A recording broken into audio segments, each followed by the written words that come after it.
Bonjour à toutes, bonjour à tous. Nous nous retrouvons aujourd'hui pour une nouvelle vidéo. Une vidéo qui va porter sur le déguerpissement qui a lieu depuis un moment à Abidjan. Nous parlons non seulement de cette campagne de déguerpissement qui a lieu à Abidjan, mais nous allons également faire le lien avec tout ce qui est devoir régalien de l'État. Donc à la fin de la vidéo, vous saurez si l'État a tout le droit de faire cette campagne de déguerpissement ou si toutefois la population a le plein droit de se plaindre et si l'État est en tort de faire ce qu'il est en train de faire à Abidjan. Pour commencer, nous allons analyser le communiqué du district d'Abidjan, bien avant la reprise de cette campagne de déguerpissement qui a commencé à GESCO après la reprise, ou disons après la fin de la CAN. Le district d'Abidjan cible 176 sites à risque. Alors, cela a été élaboré par le plan Orsec.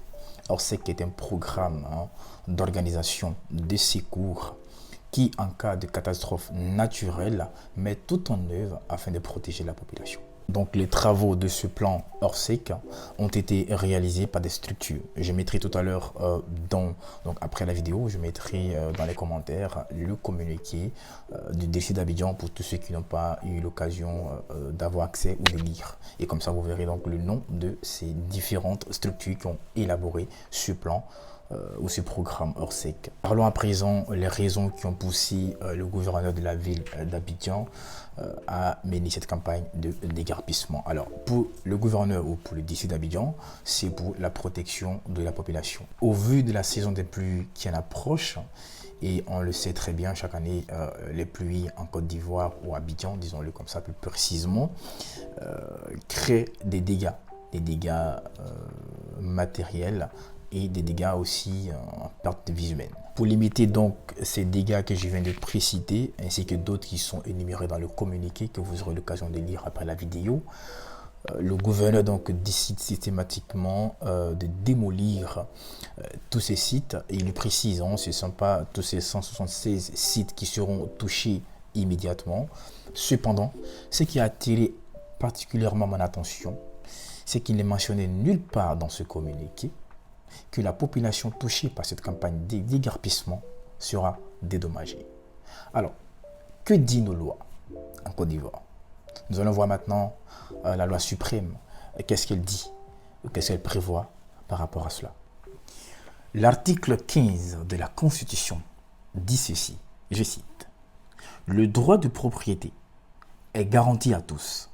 Nul ne doit être privé de sa propriété, si ce n'est pour cause d'utilité publique, et sous les conditions d'une juste et préalable indemnisation. » Alors, la Constitution, qui est la loi suprême du pays, est claire dessus. Tout le monde, chaque citoyen, a le droit d'être propriétaire. Et la seule manière ou la seule condition de perdre sa propriété, c'est pour une utilité publique.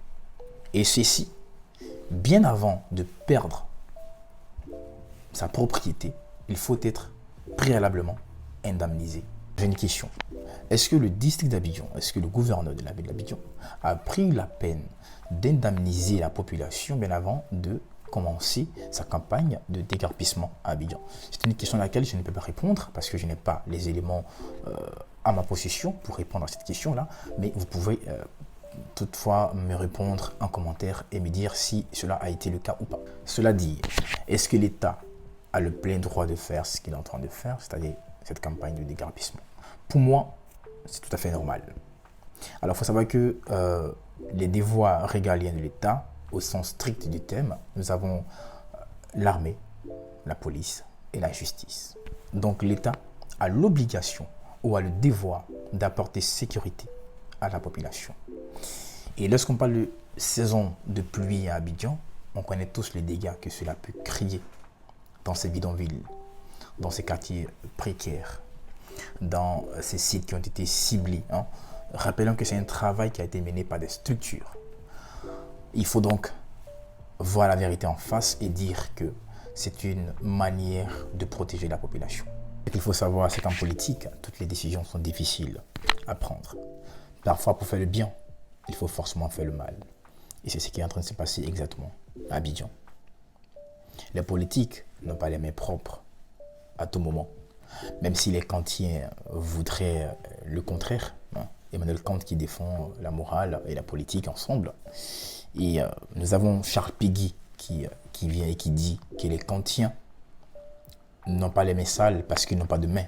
Alors aujourd'hui, d'aucuns diabolisent Bakongo, mais puisqu'il veut donner une image d'Abidjan, hein, l'image de Kigali, une belle image à Abidjan, il faudrait quand même passer par des sacrifices, par des décisions politiques qui sont très difficiles. C'est donc tout pour cette vidéo. Je vais revenir avec une autre vidéo sur ce thème. Je pense que lorsque j'aurai beaucoup plus d'éléments par rapport à la situation, je reviendrai pour pouvoir vous les détailler.